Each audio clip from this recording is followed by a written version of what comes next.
Imagine stepping into a room and instantly, almost without thinking, feeling a change. Mm. Maybe it's a wave of unexpected calm, or, suddenly you feel more energized. Or the opposite, maybe you felt that nagging stress just looking at a messy corner or walking down a dim hallway. It's not just in your head. Your environment is constantly, quietly talking to you, influencing how you feel, how you function. Today, we're diving deep into that really fascinating connection between your surroundings and your state of mind. Our mission to explore how simple, really intentional design choices, drawing from health, psychology, mental well being, can seriously impact your mood and help you design your own happiness one space at a time. So, okay, let's unpack this. We talk a lot about our internal state affecting mood, but how much does the outside world where we live, work, even just walk around, how much does that really shape how we feel, often without us consciously noticing? Oh, it's huge. It's actually a core idea in environmental psychology. Think of it as the study of how our physical places directly influence us, our behavior, our mood, our well-being. It bridges the gap between our spaces in our minds. And yet, the influence is way bigger than most people think. There's research, like a key study from Princeton, showing our environment directly impacts how well we can focus, our cognitive load, how much our brain is juggling, and just our overall mental health. The surprising thing is, if your physical space feels scattered, kind of chaotic, your mental space often mirrors that, even if you're not actively thinking, this room is messy. Right. It just sort of seeps in. Exactly. And this is something interior designers use all the time. They're not just picking nice colors in furniture. They're applying psychology. They're thinking about how elements like color, the materials used, the layout, how that's going to subtly influence the feeling of a room. So, for example, a room with bright paint, lots of big windows letting in light, it can feel open, inviting, expansive. You feel lighter somehow. Precisely. Whereas a room with darker colors, maybe less light, might feel more enclosed, maybe cozier, or even luxurious and intimate, depending on how it's done. A really well-designed space isn't just nice to look at. It can genuinely lift your mood, help you be more productive, lower stress, and even spark creativity by sort of reducing that mental friction. That makes sense. Reducing friction. And what's really fascinating, I think, is that it's not just about what you see. Our eyes get a lot of the credit, right? But this leads us to something called multisensory design. It's about intentionally engaging all the senses. Sight, sound, touch, smell, even taste can play a role. Each one contributes, often subconsciously, to how you experience a space and how it makes you feel, a whole body experience. Wow, okay. That idea of engaging all the senses is powerful. And speaking of sight, sunlight. We all kind of know it makes us feel good, right? More energetic, happier. But when the days get shorter, like in winter, a lot of us really feel that dip. What's the actual science behind that? What's happening in our bodies? Yeah, it's directly linked to our body's most basic rhythm. Natural light, or the absence of it, has a profound effect on our circadian rhythm. That's our internal body clock, the one that manages sleep, energy levels, mood, appetite. It's a master clock. Pretty much. So when sunlight is scarce, like in those darker months, our brain produces more melatonin. That's the hormone that makes us sleepy. At the exact same time, less sunlight means less production of serotonin. And serotonin is crucial for regulating mood, feeling good, feeling stable. Okay. So more sleepy hormone, less happy hormone. Exactly. It's a bit of a double whammy. High melatonin, low serotonin, that combination often leads to feeling lethargic, low energy, and for some people, it can even trigger seasonal affective disorder, or SAD. Right. SAD is a real thing for many people. It absolutely is. But the good news is, we can use clever artificial lighting to kind of fill that gap, mimic some of the benefits of natural light.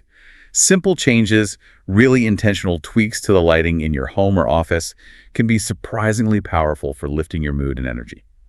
So when you think about optimizing light, start by looking at each room separately. What's its main job? Work, relaxing, both. And how do you want to feel in there? Plus, how much natural light does it actually get already? Okay, so beyond just the standard ceiling light, what kinds of specific tweaks can we make? How do we layer it, like you mentioned? Yeah, layering is key. Don't just rely on one harsh overhead light. That often creates shadows and makes a space feel flat. Instead, use a mix. Add floor lamps for general, ambient light, table lamps for specific tasks like reading or working. Wall lights can add interest, highlight features. Even things like string lights or accent lamps can create a really cozy, inviting feel. It lets you create different zones and moods, and you can adjust it through the day. Adapting the light to the need. Exactly. And here's a really good tip for when natural light is low. Switch to LED daylight bulbs. These bulbs are designed to mimic the spectrum of natural daylight more closely. They genuinely can improve well-being, focus, productivity. Plus, they're super energy efficient. They can save a household quite a bit of money over their lifetime compared to older bulbs. Okay, daylight LEDs, that's practical. And also think about adjusting your lighting during the day. Natural light changes, right? It's brighter and cooler in the morning, warmer in the evening. So if a room is used for different things, maybe it's your office during the day, but your relaxation space at night, using dimmers or smart lighting systems is great. You can change the brightness and even the color temperature to match the time of day or activity. It helps keep your mood up and supports that natural circadian rhythm. Right, supporting the rhythm. And what about colored lights? We hear so much about avoiding blue light before bed. Is there actually a color that's good for sleep? Yes, absolutely. That advice about avoiding blue light is spot on. It suppresses melatonin production, which is what tells your body it's time to sleep. But the interesting flip side is that red LED light seems to be the best for actually improving sleep. Red? Really? Yeah, it has a very low color temperature, much like a sunset or a campfire. It's gentle, it's not stimulating. This kind of light actually helps your body release melatonin naturally, signaling that it's time to wind down. Think of it like creating your own little indoor sunset. It's a gentle nudge for your brain to get ready for sleep. An indoor sunset. I like that. Okay, so if light is that powerful, what about the colors we choose for our walls, furniture, decor? Do they really impact how we feel? Oh, definitely. Artists, designers, they've known this intuitively for ages. Color dramatically affects mood, feelings, emotions. Picasso even said something like, colors, like features, follow the changes of the emotions. Huh. It's a powerful communication tool, even if it's silent. Color can signal action. It can influence mood. It can even trigger physiological reactions like affecting blood pressure or metabolism, often totally subconsciously. So how does that break down, like warm colors versus cool colors? Generally speaking, yes. Colors on the red side of the spectrum, reds, oranges, yellows, are called warm colors. They can evoke a whole range from warmth and comfort, like a cozy fire, right up to feelings of energy, excitement, or even anger and hostility if they're very intense. Then you have the cool colors, blues, purples, greens. They're often described as calming, serene, maybe reminding you of water or nature. But used in certain ways, they could also evoke feelings of sadness or indifference. Context matters. Right. And there are symbolic meanings, too. Absolutely. Symbolically, red often means passion, love, danger. Blue is often linked to wisdom, peace, stability. Green with nature, growth, freshness. Yellow with hope, joy, optimism. There was a big study in 2020, surveyed thousands of people across 30 countries. It found some pretty common associations like yellow with joy, black with sadness, suggesting maybe some of these connections are kind of universal. Interesting. Universal color language. To some extent, maybe. But, and this is important, our feelings about color are also deeply personal. They're rooted in our own experiences, our culture. Think about white. In many Western cultures, it's purity, weddings, new beginnings. But in many Eastern cultures, it's the color of mourning. So it's complex. That is complex. So if these associations exist, but it's also personal, how do you navigate that? If you personally love a color, generally seen as, say, sad, should you avoid it in your home? That's a great question. And I think the personal connection often wins out, especially in your space. While the general psychology is a useful guide, if a specific color triggers a happy memory for you or makes you feel calm or energized, that personal resonance is incredibly important. The key is really about being intentional. Are you choosing it because you genuinely love how it makes you feel? Or just because it's trendy, even if it feels a bit off to you?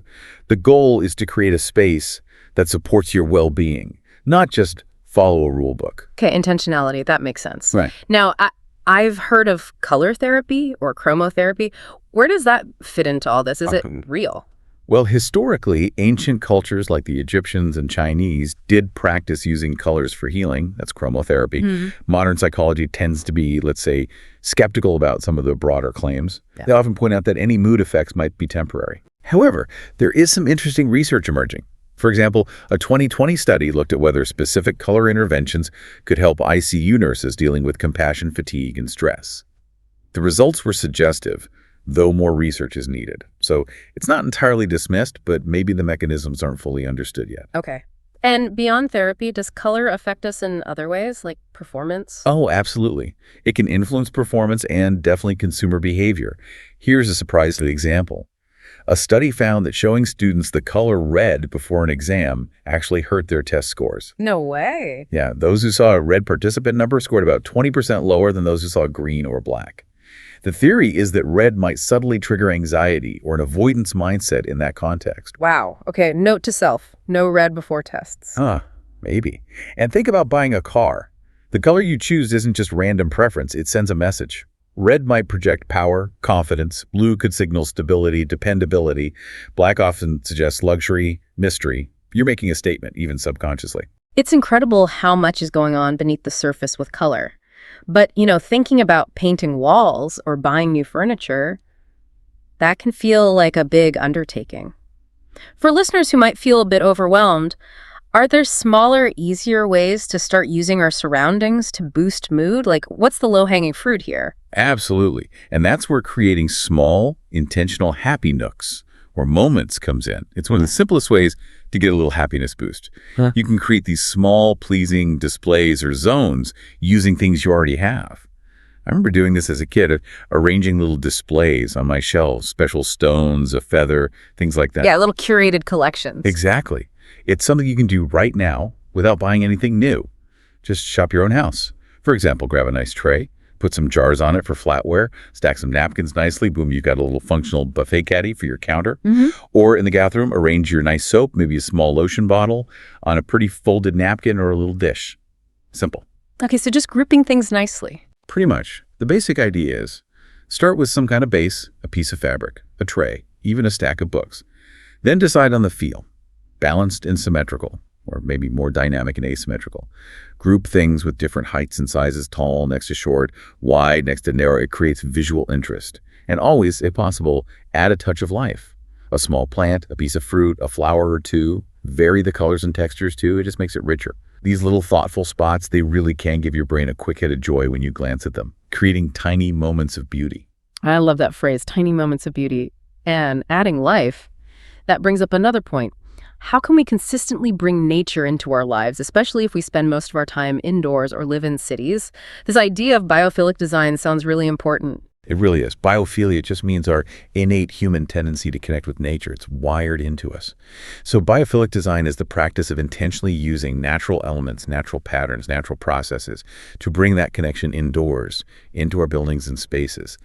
It comes from the idea that, we evolved over millennia in natural settings, so our brains and bodies are kind of programmed to function best when we have that connection. And there's research to back that up. Oh yeah, tons of it. A growing body of evidence shows real positive impacts on well-being, behavior, everything from hospitals to offices to schools. Things like having good natural light, seeing greenery, even just having a window view of nature.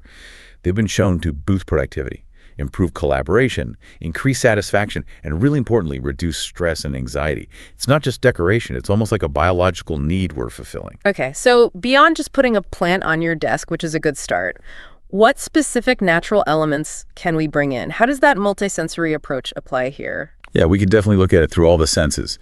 For sight, obviously, maximizing natural light is key. Big windows, skylights, keeping windows unobstructed. Using natural colors, earthy tones, greens, blues, and natural materials like wood, stone, bamboo, those inherently feel calming. And yes, green walls or just having a variety of indoor plants, that visual connection is powerful. Even a small succulent helps. Okay, sight makes sense. What about the other senses? For sound, think about curating what you hear. Maybe introducing natural sounds like a small tabletop fountain, or even playing recordings of nature sounds, birdsong, rain. That can mask annoying background noise and feel relaxing. In places like offices, using sound-absorbing panels made from natural materials like cork or felt can cut down on stressful noise pollution. Right, controlling the soundscape. Then there's touch. The feel of natural materials, the texture of wood grain, the coolness of stone, the softness of wool or cotton textiles. These add depth and invite you to, touch them. It's grounding. And smell. Using essential oil diffusers with natural scents like lavender for calm or citrus for energy, or having fragrant plants like jasmine or herbs like rosemary around, scent is strongly linked to mood and memory. Wow. So combining these. Exactly. When you layer them, maybe you have a view of plants, you hear a little water feature sound, you can touch a wooden desk, and there's a hint of lavender in the air, smell, that creates a really immersive, harmonious environment. It works on multiple levels to support your well-being. It's more than just a room. It becomes an experience. And this isn't just about our homes, right? It applies to cities, too. Definitely. The whole built environment, street design, building styles, public spaces, it all affects our mental state. often without us realizing it. Urban green spaces are crucial. Think trees along streets, little pocket parks, community gardens, even those outdoor gym machines you sometimes see. All that green has been shown to reduce stress, anxiety, depression. It encourages people to get outside, interact, be active, boosting serotonin. And interestingly, the quality of these green spaces often matters more than just how much green space there is. A well-kept, accessible park feels better than a neglected patch of grass. Quality over quantity. Yeah. And cities can also reduce stress by having efficient public transport, less stressful commutes, and by designing for perceived safety. Things like good lighting and walkways, clear lines of sight, avoiding hidden corners. When people feel safer moving around, that lowers background anxiety. That makes so much sense. You know, what's really hitting me here is sometimes the biggest mood boost isn't about adding things, but maybe removing them, which brings us to decluttering. Yes, that's so true. A cluttered physical space very often leads to a cluttered mental space. And it's not just that clutter looks bad. Think about the mental energy it takes. Studies show that the constant visual noise, the decision fatigue of looking at stuff you need to deal with, what do I do with that? Where does this go?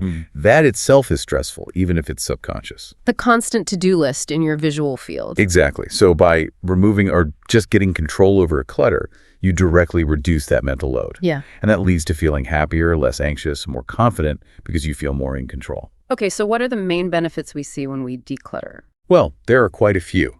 It definitely can boost your mood. There's a sense of accomplishment. Plus, the physical act of sorting and organizing can actually be kind of creative and get you moving. It sharpens your focus. Less visual distraction means your brain can stay on task more easily. It can energize you. You're actively solving problems, making decisions, seeing progress. That can be quite motivating. And maybe most importantly, it can significantly relieve anxiety. Just clearing space can feel like lifting a weight, allowing you to think more clearly and feel calmer. That all sounds amazing. But for someone looking at a mountain of clutter, feeling totally overwhelmed, where do you even begin? How do you start without just giving up? Start small. That's the absolute #1 rule. Don't try to tackle the whole house or even a whole room at once. That's just setting yourself up for failure. Okay, small steps. Tiny steps. Pick one small contained area, one drawer, one shelf, maybe half of your closet. Just focus on that. Finish it.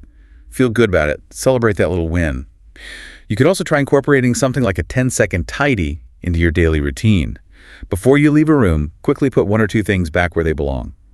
It stops the small messes from piling up. Preventative tidying. Kind of. And don't be afraid to ask for help if you're really stuck. A friend or family member can offer support, perspective, just keep you company.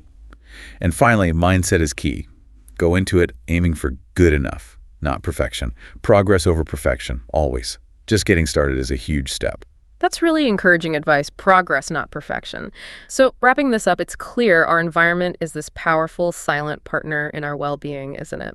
From using light and color intentionally to bringing nature in with biophilic design, even just clearing away the clutter that drains our energy. Every choice we make about our space can genuinely be a step towards feeling happier, calmer, more ourselves. It's really about consciously shaping our surroundings to support the way we want to feel and live. And maybe consider this. Your space isn't just the place where you live or work. It's almost like an extension of your own mind, a reflection of your inner state, but also something that can shape it. So the question to leave you with is, what one small, intentional change will you make today or this week to design your own happiness a little bit more? A great question to ponder. Thank you so much for this insightful deep dive today. And thank you all for joining us. Until next time, keep exploring, keep learning, and keep designing for joy.